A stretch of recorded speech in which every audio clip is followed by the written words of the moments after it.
Pheromone, the multi-level marketing company that claims to improve the lives of women through sexual health and the hottest bedroom accessories, all while buzzing their way to a better life through the Pheromones business opportunity, which allows women to sign up as a 1099 distributor and order their business in a box, batteries not included.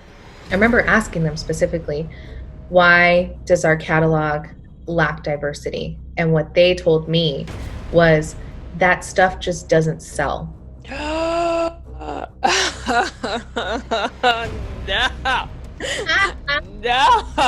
Pheromones launched in 1993 by a woman named Patty Brisbane, a mother of 4 who worked as a pediatrician's assistant and had the typical rags to riches story. In an article from 2017, Brisbane mentions working for 4 different doctors but barely being able to make ends meet. But let's back up to exactly 10 years earlier in 1983, when Brisbane joined a very similar multi-level marketing company that focused on intimacy products. She held parties and ranked in the top 5 consultants in that company for 10 years before deciding to launch her own MLM company that sounded exactly like the one she was in. But what happens when you claim to be for the betterment of women through sexual education, but the uneducated can sign up to be an educator? So that when they're behind you and they're going like this, and they're like, yeah, that feels good, doesn't it? And you're like, what are I going to do tomorrow? I gotta get the kids from soccer, and I gotta go to the grocery store. What happens when money is more important than the products you sell? The products that go in very private places. Like, it is super powerful. This toy is actually TSA approved too. I'm not going to tell you my vibrator because I don't want you to scream my name later. Although they claim sex sells, according to the Pheromones income disclosure statement listed on their website, the median consultant earnings for a Pheromones distributor in 2020 was only $111, and that's before taxes and product expense. So what happens when you mix sexual health and intimacy with profit in a very loosely regulated industry? Will the education win out over profit? So the next one we're going to talk about is pheromones. Does anybody know what pheromones do? The 2 H's, they make you happy and horny. You see how happy I am? I literally am doused in pheromones all the time. I wake up and I'm like, yay, life is good. Pheromones distributors are allowed to discount the products they buy at their discretion, which I imagine would lead to a dog-eat-dog type of environment where education gets pushed aside. But what do I know? Although I joined several MLM companies and saw the rampant toxic positivity, the gaslighting from uplines and CEOs, and the constant hustle culture that lies about time freedom, I never joined Pheromones. So today, I'm interviewing somebody who did. To protect her privacy, we'll call her our Pheromones Jane Doe. And after being in the company for 6 years and seeing shocking things I would have never imagined, she is speaking out in what might be my craziest interview yet. Be sure to catch part 2, which will be released tomorrow, because you'll find such gems like this in there. Did you see distributors, though, selling old lube and old products? Absolutely. All the time. I'm so thankful our Pheromones Jane Doe was brave enough to speak out. This is her story, as told to me.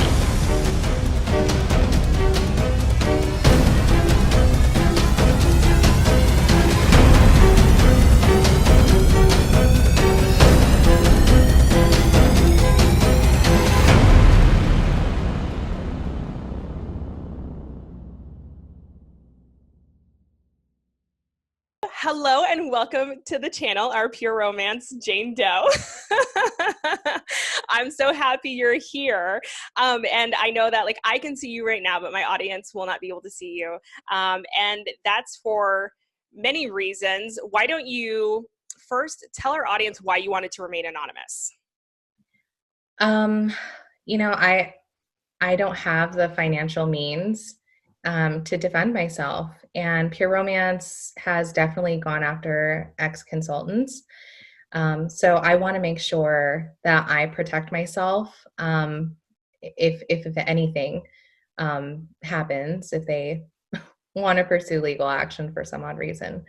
But I think that it's important that people understand that Pheromones is not exempt from any of the MLM tactics. And I don't think that I've heard a lot of stuff on Pure Romance, especially not from somebody who was from the company. So I really wanted to shed some light, because I think that people look at these products and the way that it's presented is like, oh, they sell themselves, which is not true. So I really wanted to have the opportunity to share my story and to, warn people that this is an MLM just like any other. Yeah, it's very interesting because I've seen many MLMs go after former distributors just for speaking out, for sharing their experience in the past. And usually it was top distributors who had left the company, and because they had a larger following and the MLM didn't want that following listening to what they had to say. So for legal reasons, everything we say is our opinion and just your experience in the company and my experience in the industry. But no, I completely understand that. It's very interesting because Pure Romance was actually one of the first MLMs I came across that I understood the selling concept of it, and that like, oh, you needed to sign people up, because there was I feel like, let's see now, like 10 years ago, it was so popular for many years to go to a bachelorette party, and there would be a Pure Romance rep there with all the toys, and they would do all these games, and and it was always like, then they would ask you if you wanted to purchase anything, and then they would even say you can sign up and get a discount, and then you can do these parties too. And I remember being like, the rep telling me that she had made a lot of money, she was doing really well with it, and she kind of tried to nudge me towards it because I was a hairstylist at the time with a clientele. And I just was like, oh my gosh, I come from such a religious family. If I were to sell sex toys, like they would probably disown me. So I didn't. But that's how I learned of Pure Romance. So why don't you give the audience an introduction into how you found Pure Romance and what made you sign up? And when was it?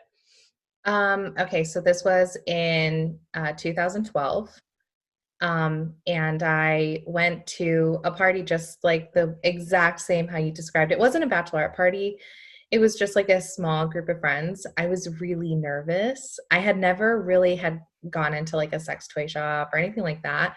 So it was kind of a whole new world for me too. And if I would have gone to a toy shop beforehand, I probably would have seen a lot of the similar products.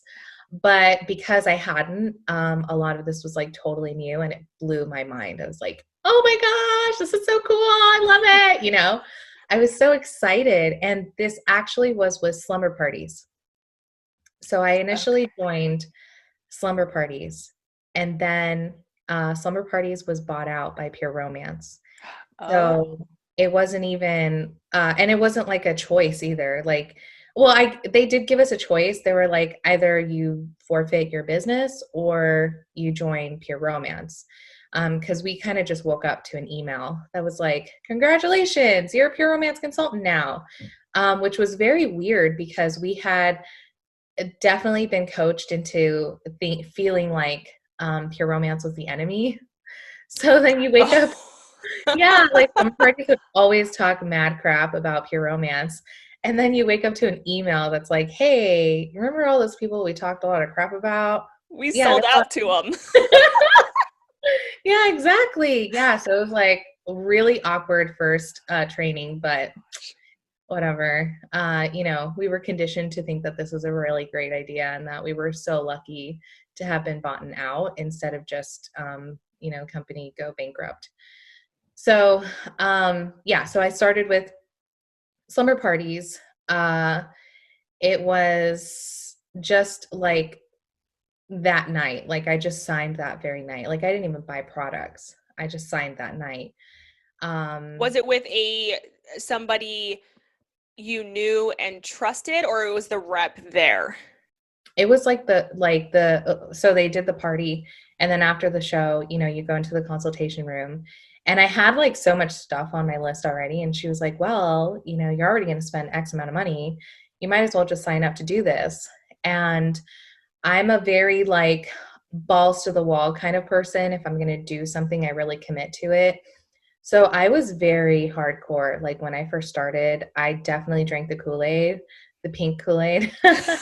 And I just was very committed. You know, I was like the perfect consultant, you know, the perfect recruit, I should say, because I was somebody that never really rose up to the 1%, but I shined enough to motivate other consultants, you know, in the team, and also be used as a tool for recruiting, you know, by my sponsor.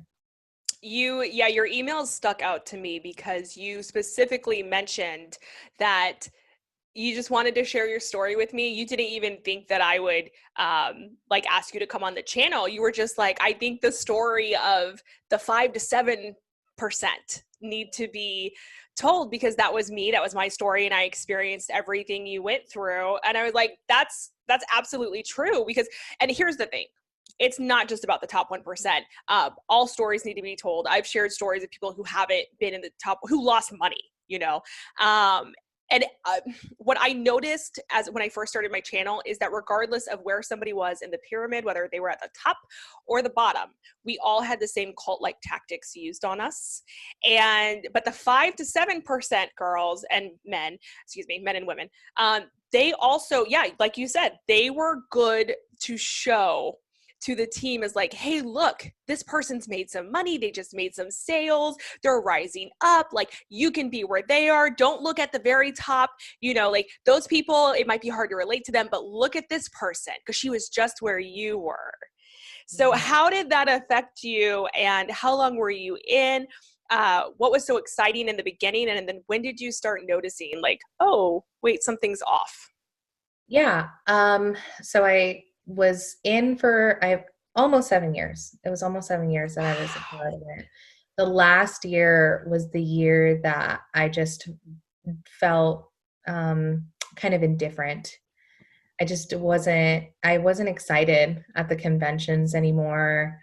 The beginning of the end for me was when I really started to educate myself on sexual health. That was when I was like, what did you say? Like when I hear other consultants say stuff.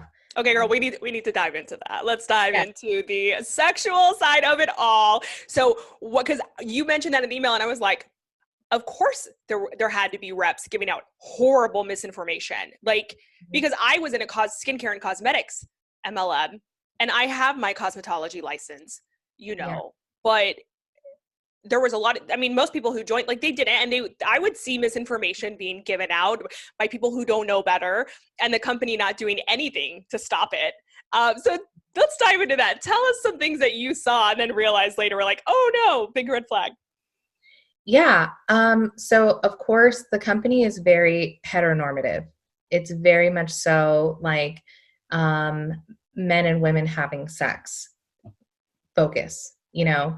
It wasn't until recently that they started to kind of acknowledge that it's not just heterosexual sex out there, that there's a lot of different types of sex out there. And so I mean, what you said was if the consultant is uneducated and a person comes to these parties thinking that they are going to get educated because their main point is, I think that I'm already forgetting stuff. They're like some of the stuff, but I think their logo is empower, educate, and entertain. That's the 3 E's of Pure Romance. So if your whole thing is saying that you are a sexual health educator. That sounds like an influencer's logo. I'm sorry. It is because the hustle mentality is real there. But if your whole thing is about being a sexual health educator, and you have somebody who isn't educated coming to our parties, because the reality is that Pure Romance capitalizes on the lack of sex education in this country. You know, the lack of sex education in the United States is the main reason why Pure Romance is thriving. You know, they're able to have misinformation out there because these consultants are not getting the right education, and the people who come to these parties, not all, but many, are not also educated, you know? So it just is like a breeding ground for misinformation. This is so interesting. This is so fascinating. I'm sorry to keep interrupting you, but I'm having like little light bulb moments because that was me. I was somebody who was not educated in it because I grew up in purity culture. Like I said, I come from a very religious family, and the only thing that is preached and taught is abstinence.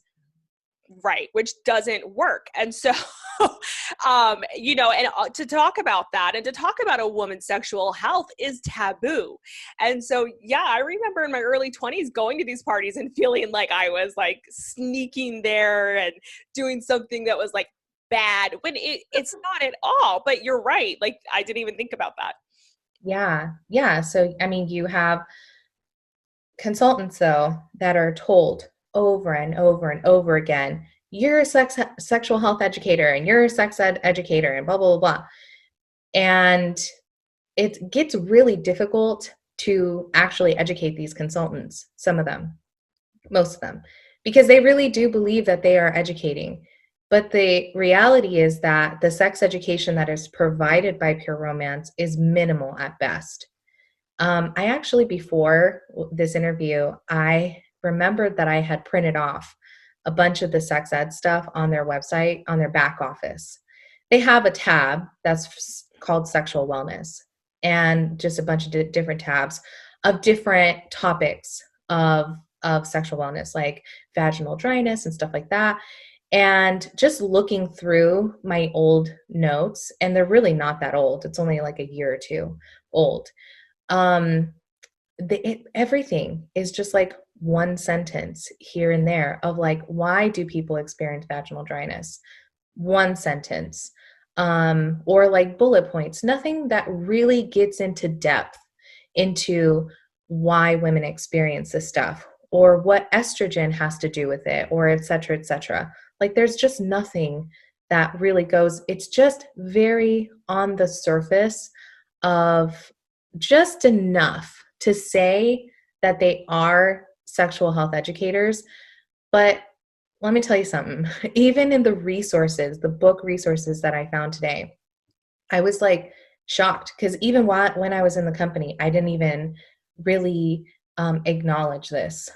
It didn't really even hit me until right now. Even their book resources, they have 8 book resources. 8. Okay. I'm not like, okay, I don't even call myself a sexual health educator anymore. I'm a sex ed advocate. I like to call myself that. Okay. I think that's a more proper name for any person who is in sex ed and is not professional. You should not be calling yourself a sexual health educator if you are not, don't have the credentials to do that. But that's And what type of credentials do you think somebody should have to be able to call themselves an educator in sexual health?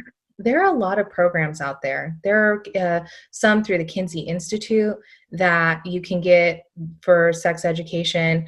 I'm sure Planned Parenthood has, I have to ask my friend who works in Planned Parenthood.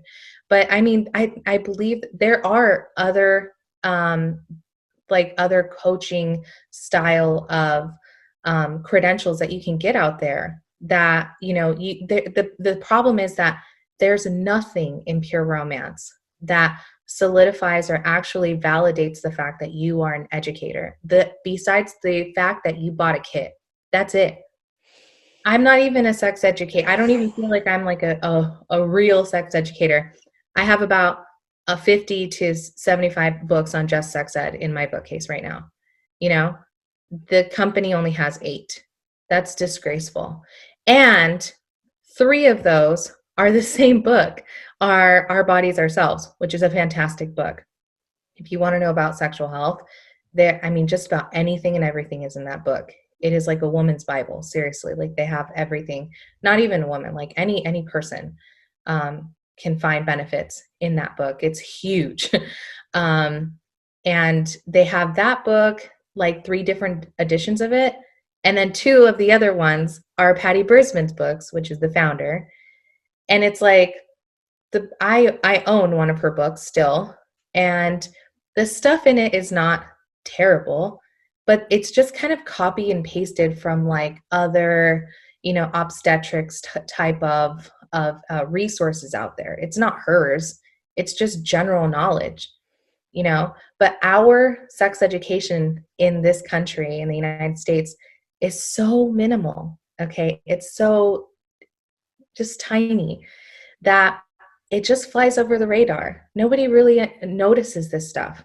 And any kind of information is like, oh my gosh, this is so great. But it's like, no, this should be basic knowledge. This should be basic education. I feel that there is still so much stigma and shame around sexual education, especially for women, but men too. And it's really sad. It's sad. And it would make sense that you don't have to supply a lot of information to these people you're telling them that they're a sex educator, because just a little bit will pacify them, because they usually never get information at all. What was some of the misinformation that you heard, or things that shocked you that you were like, oh, this isn't right? Oh my gosh. Well, the demos, for one, the demos for years were like about just how women hate sex, and well, sex is a chore for women. And I have seen that. Where they said, okay, keep going. Yeah, no, it's basically a lot of that crap from, you know, very seasoned consultants.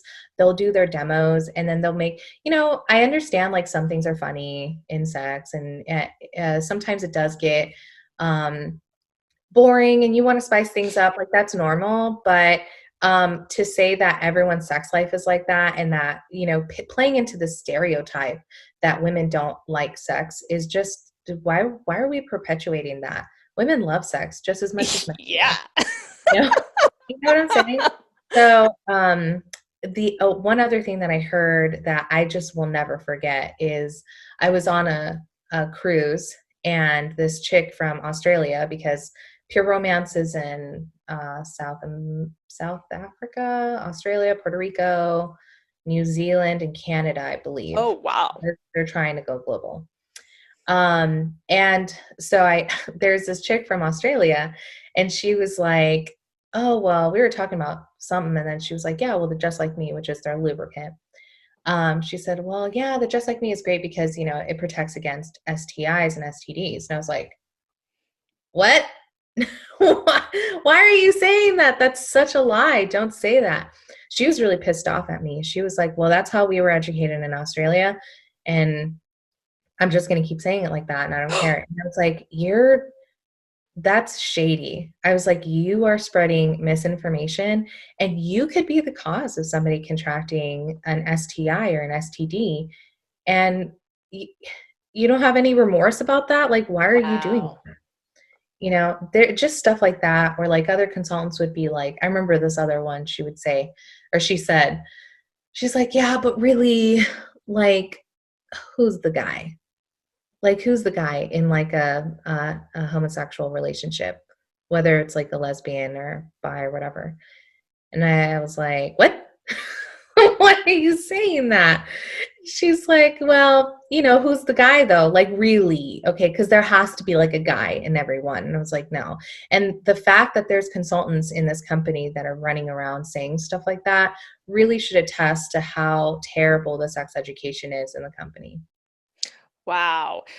What misinformation from the company did you see that shocked you? As far as like the company goes, I think that they don't spread misinformation, but they don't spread enough information. Okay, so I believe it may even be in like the consultant agreement that you're like a 1099, you're a private contractor. So you're not mandated, like you don't have to go to training. You don't have to do this stuff. But how in the hell are you a sexual health educator if you don't have to get educated? You know, why is there no incentives for these consultants, you know, to, instead of an incentive of recruiting and sales and all that stuff, why is there no incentives for actually understanding sex education? Because it's not profitable. Exactly. So they do offer some courses they have two big trainings every year. They have the World Conference, which is basically just the glitz and glam of all of the awards and, you know, whose ding dong is bigger than the other one, you know, kind of like those kind of, Very appropriate for what we're talking about. yeah. I'm trying to not cuss and I'm trying to be polite. 'Cause I watch your show a lot and I know that's like. Yeah, YouTube doesn't like when we cuss, which drives me nuts because I have a colorful vocabulary, but um, but anyways, yes. And then they have the other one, which is the National Convention. Okay. That's typically in Cincinnati where the headquarters is at. And so that one has a lot of training options, and they have maybe like one or two classes compared to the, you know, tons of other recruiting and booking and all that, you know, demos and all that stuff. They'll have like maybe like one or two classes. I'll give them credit though. They have really great, fantastic teachers that go. Really like renowned researchers and that's how I kind of got introduced into that world. Okay. So they do. However, there's many times that I would be like, oh, hey, what classes are you taking at 2:00 or whatever? And then many consultants would say like, well, I should go to that sexual health one, but I really need help with sponsoring. So I'm going to go to that one instead. And it would be a choice between going to a sponsoring class and going to a sexual health class. The sponsoring class always wins. They're always going to go to the sponsoring one. And the sponsoring ones are usually led by the very tippy top 1% who are like the millionaires, and everybody wants to get close to them and just. Mm-hmm. Oh God. It really is like, sorry. It really is like celebrities, you know, like mini celebrities, you know, inside the company. People want to take pictures with them. And I always thought that stuff was stupid. I was like, I think that's cool. Like you're a millionaire and that's fantastic. But I never really bought into like that. Those were things that never really left me. And maybe that's why, maybe that's part of the reason why I left was because there were certain things that I never really bought into. But for sure, the more that I started to educate myself, and also the more that I started to be around others who were actually educated, like real sex educators in the field, I felt so stupid. I felt like, what am I doing here? What did you notice that they knew that you didn't know and hadn't learned from Pure Romance? So much stuff. You know, there's a lot that goes into sexual health, your culture, different type of not just culture, but your race. You know, different races have different sexual tendencies and different statistics for stuff. Your socioeconomic levels, you know, that also plays into sexual health. Things that we are never educated on is how to have safe sex. How to use contraceptives. Nobody has ever taught a class where they teach you how to put on a condom. You know, that should be a given. You should know as a Pure Romance consultant how to put on a condom. Wait, I thought you were talking about like the American sex education system. I was like, I think they taught that in American. You're talking about in Pure Romance. They never even taught the basics? No, they didn't talk about those things. Like those things are not talked about. Like, you know, culture and all of that, you know, socioeconomic levels, contraceptives, you know, or birth control. Like that's another big one that women asked all the time. How does my birth control affect my sex life? That's a really common thing. And there's not even a class about what type of birth controls there are out there. You know, how in the hell is it that I can get all of this information in a textbook, but a company that advocates for sex education doesn't have any of that information available? I feel that, I wonder if, and this is me purely speculating, if the company felt it was too big of a liability to talk about those things because that should be discussed between a woman and her doctor. But at the same time, why would you call your 1099 contractors, give them a label as a sex educator? if you're not willing to actually do the education because of liability reasons. And you're right, with the 1099 contractor, if somebody gives misinformation, that falls on them, not the company. And that is one thing I realized too, is when you're a 1099 contractor, all of the burden is on you. The benefit is the company.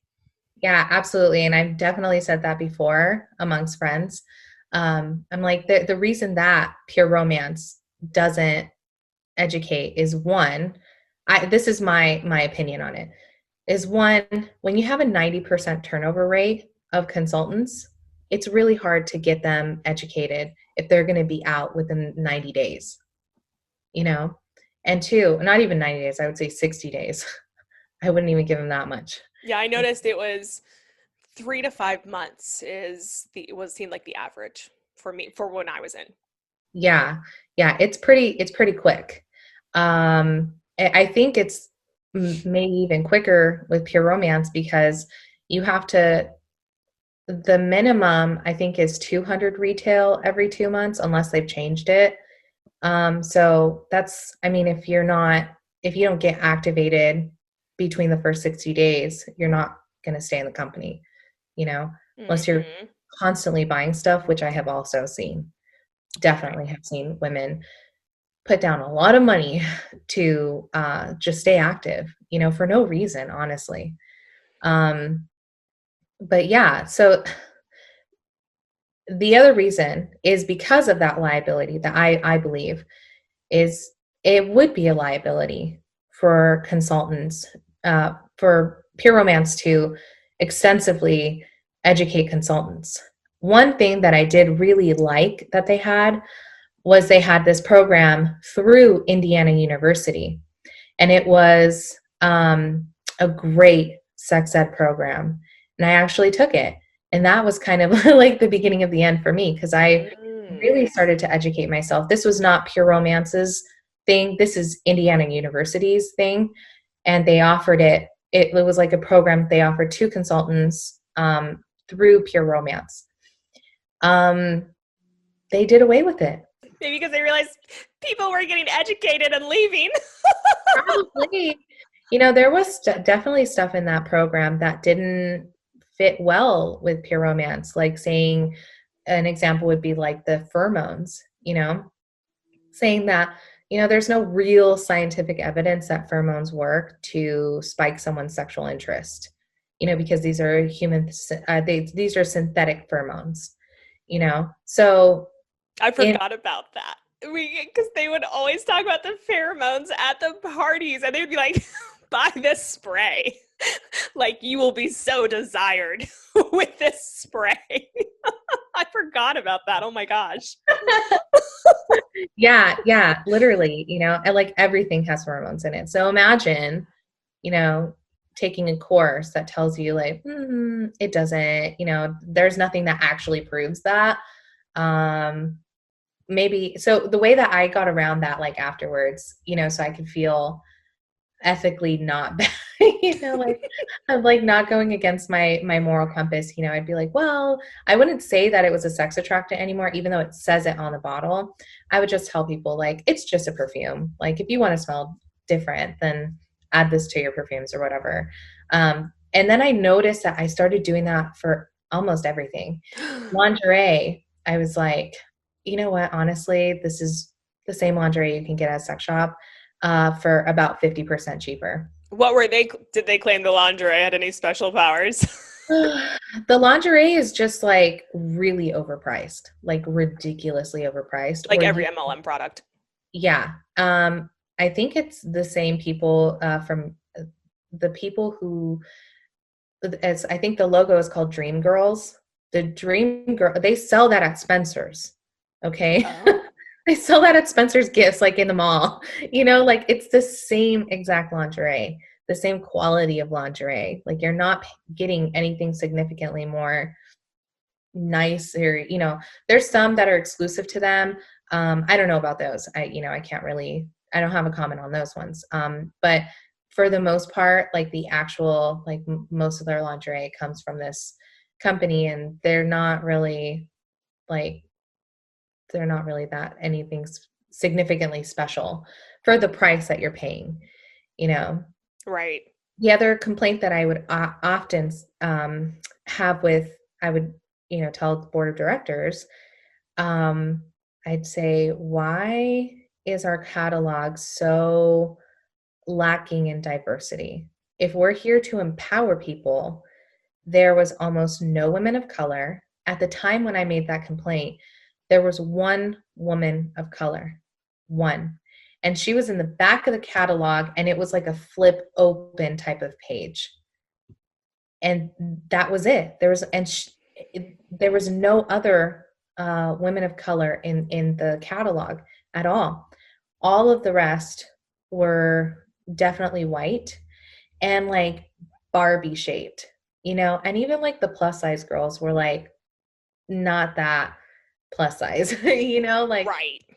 just a regular average sized woman, Yeah, I feel like the plus size that we see in the media, not talking about on social media, because social media, the plus size advocates bring it. Like they're like, this is my real body, and it's great. But I feel like in the media, plus size, at least in the past 10 years, it was like a size 8, and I'm like, I get that might not be your standard size too, but it's a single digit, and let's be real, so it seems like it was really demoralizing to women.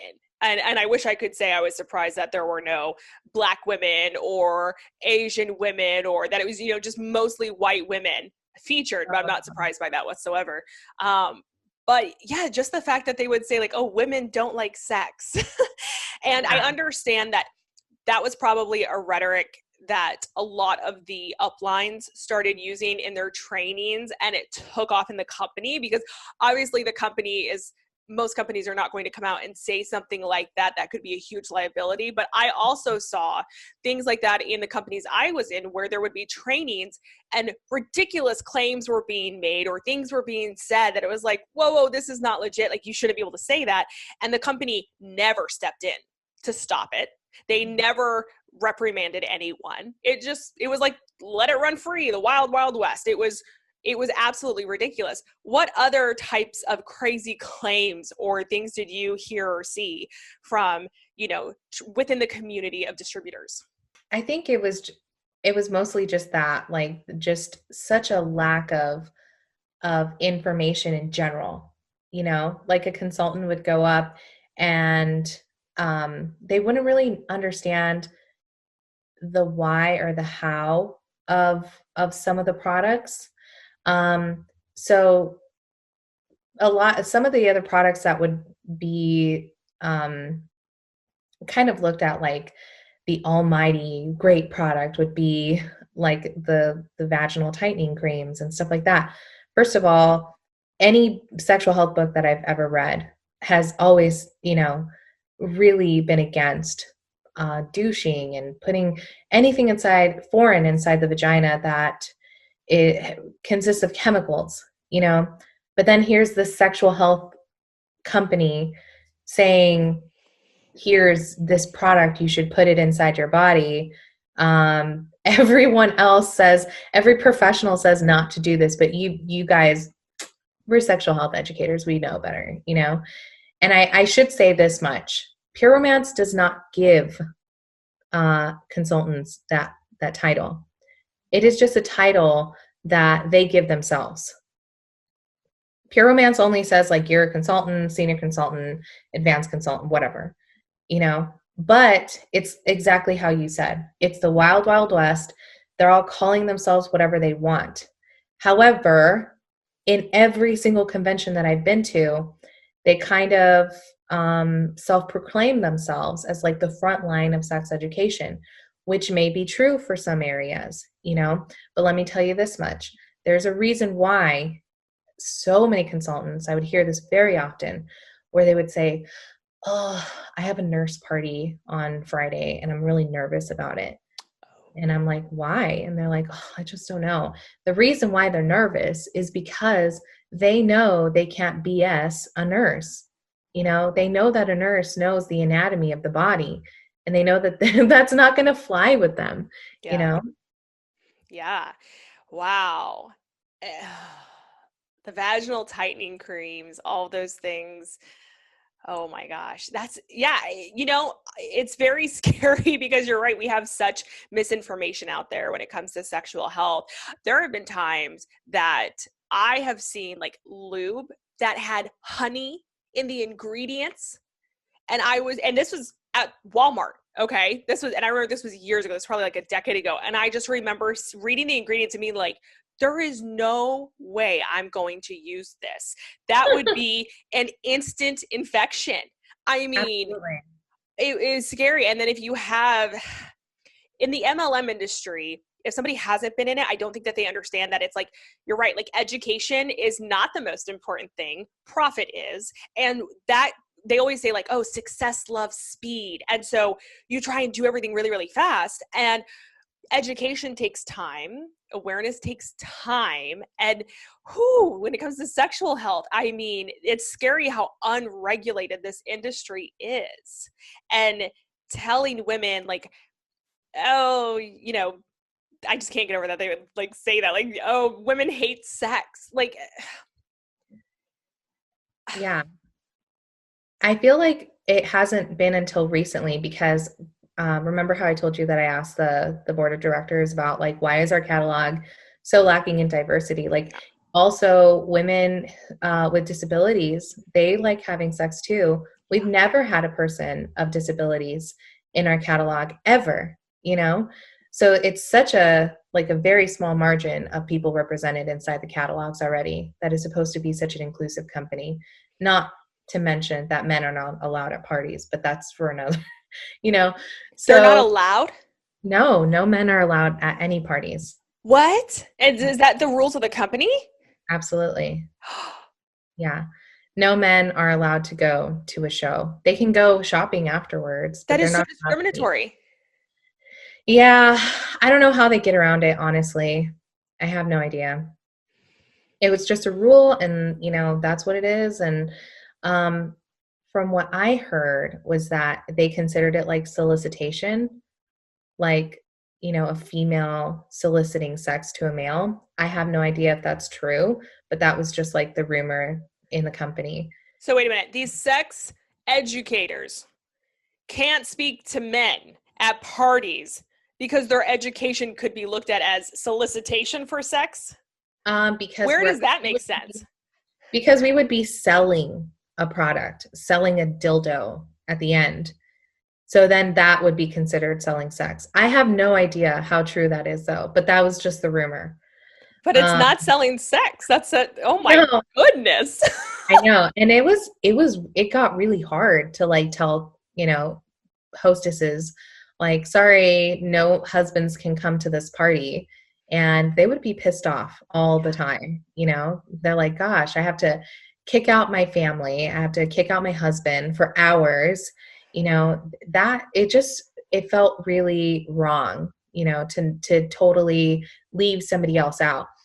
But even going back to like going and asking the board of directors, I remember asking them specifically, why does our catalog lack diversity? And what they told me was that stuff just doesn't sell. No.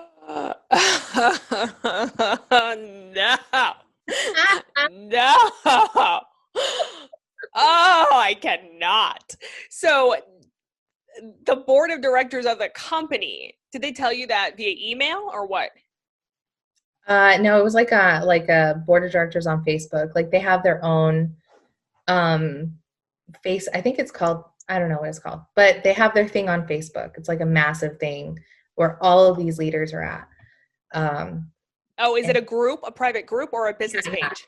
Yeah, it's like a private group. Of course it is, because everything's hidden. Mm-hmm. Yeah. Oh my gosh. So I remember like when they said that to me, my response was, this was like when Rihanna's Savage by Fenty lingerie line came out. And I was like, please do not tell me that this stuff doesn't sell, because Queen Riri is she definitely is making a profit from that. She's including pregnant women. She's including men of all sizes and shape, and the same for women. And for anyone who doesn't, identify with either, it's like, I feel like if that doesn't tell you that the people, consumers, they want that now. They want inclusivity. And the thing that consultants used to do is, this was consultants that had money, obviously. If you're a consultant who didn't have money, you couldn't do this, which was a lot of consultants, by the way. So consultants with money used to hire photographers to build their own lingerie book of models wearing the lingerie that Pheromones sold, but of models that resembled normal people. So they would build their own catalogs, basically, of like professional pictures. You're saying they would actually try and include people and have diversity in these photo shoots. Yeah, because this was such an issue, because women would look at the catalog and be like, I don't identify with any of those people, in the catalog. So other consultants started trying to find a solution for that and building their own little flip book of lingerie models that were regular sized women, plus size, whatever they, had in that catalog, that to have this solution for this issue that was just like, why are we even doing that? So they would discriminate against pregnant women too? I mean, they were definitely not ever in the catalog. I'll say that much. Ay. Oh my goodness. Yeah, you need to go screenshot that from the group where they said. I'm not even in the group anymore. I was already kicked out. No, that happens a lot. Like, I would have people saying like, well, why don't you put up the screenshots of where you experienced yada, yada, yada. And I'm like, because I was kicked out of these private groups, and everything's said in private groups for a reason. Mm-hmm. It's insidious how many groups there are, and as you move up in the company, you're put in more and more of these little private. Yes, absolutely. I can't tell you how many groups I was a part of, and just all like about accountability groups, basically, like how you can just make sure that you maintain all the motivation, because basically it's just a constant hustle. It's very interesting that you mentioned Rihanna and Savage Fenty, because I joined the skincare and cosmetics MLM maybe I want to say the same year that she launched her foundation line, which was a game changer, because women of color like me and darker were just like left out of the game in most mainstream cosmetic stores or brands. And I remember it might have been like a year or two later, I can't remember the exact time, but I remember her foundation line was like new. And so I joined the skincare and cosmetics line, and I had been using her foundation, and I was so happy that they were so inclusive with all their shades. And then I joined this MLM, and I was having to mix my foundation with like other product just to get my color, because a little bit lighter than me was when their foundation shade range stopped in the foundation line that was for like normal to combination skin, because I can get oily in my T-zone. And so their advanced aging line, which was for dry skin, that had deeper shade ranges, not a ton, but it had deeper. But I couldn't use that, and they only had 2 lines, and their line that was used by most of the people in the company, like it stopped at like a shade or 2 lighter than me. And I remember asking them, like, I would email the company, I would ask my upline, she was number 2 in the company. I'm like, can you talk to the CEO? Like, I know y'all talk. When is this coming out for women my color and darker? Like, we need these shades. Oh, it's coming. I spoke to her. They're really excited about it. It's coming soon. It's going to be amazing. No, it never came. Like, I was in there forever. I think on my way out, they finally like launched it. And I just was like, come on, it took years. But yeah, the inclusiveness matters. It matters so much in every area. I know I went off on a tangent there, but this is No. shocking. The sexual health thing is scary. It's very scary, especially because there's that stigma and shame still attached to women's sexual health. And I could see if somebody got injured because of what a consultant told them, not wanting to speak up about it due to the fear and shame and embarrassment of it all, So how many people are having issues because of what they've been told by a sexual educator who's not educated? And then we just don't know about it. The FTC doesn't know about it. Yeah, there was a lot of customers that, I would contact them later, see how their products, how they were enjoying their products and whatnot. Many times I would hear that they, got a rash, that some of the products go on the vulva. So they would have extreme burning. Many times they were hospitalized because of the products. So, obviously this is an allergic reaction, or maybe even an infection of some sort. But it's stuff that the company is definitely not going to take responsibility for. The consultant could be blamed because they're 1099. Yeah. Which is that scary. that is very scary. Yeah. And so I think today I wanted to make sure that people understand that this, obviously the sex education part of it, it's so lacking. It's so minimal, elementary at best, the sisterhood, all of that is a lie. The sisterhood in pure romance, I think that people join these companies to fulfill a need in their life, whether it's financial, whether they want friends or whatever is promised, My issue is that, we're in this company that is supposed to be about empowerment, but there's training courses on how to overcome objections, so we're supposed to be about empowering women, but when they say no, we're not allowed to take that as an answer. Not at all. Consent is not a thing. Oh, I remember the objection trainings were the biggest trainings that we were supposed to run. Yeah. Because there were so many objections, let's be honest. Yes, it's nuts how many people like that. You have to have a training on people telling you, no, I don't want to join your company, and how to persuade them, although it's not completely coercion, because coercion is more violent, but I would say it's like a gentle form of like coercion. It seems like undue influence. Yeah. Yeah. Like a psychological kind of, I want to say some cuss words, but I can't. We were taught that, which I hate to say this, we were taught a no is never a no. It's just a not right now, which is horrible. And especially if you're talking about a woman's sexual health and they're constantly hearing a no is never a no, we all know what that's going to translate to, which is not only illegal, it's extremely unhealthy and toxic. And then, we were told, it takes somebody seeing or hearing about your product 7 times before they say yes, or before they feign an interest in it. I mean, the objections trainings were everything. Yeah, absolutely. So, I mean, so just like this whole culture of, sponsoring pretty much. And I think one of the main reasons that I also was motivated to leave was because I felt like after being in the company for almost 7 years, towards the end, I just really was not wanting to sponsor. And even I felt like I wasn't even a huge sponsor, because if I was, I would be at a higher position.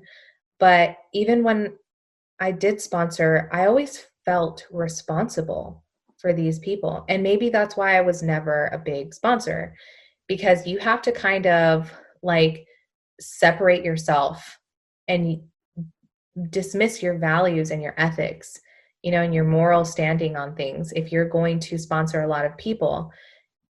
Because, and this is just my view on things, because you don't want to ever admit that you're responsible for that person that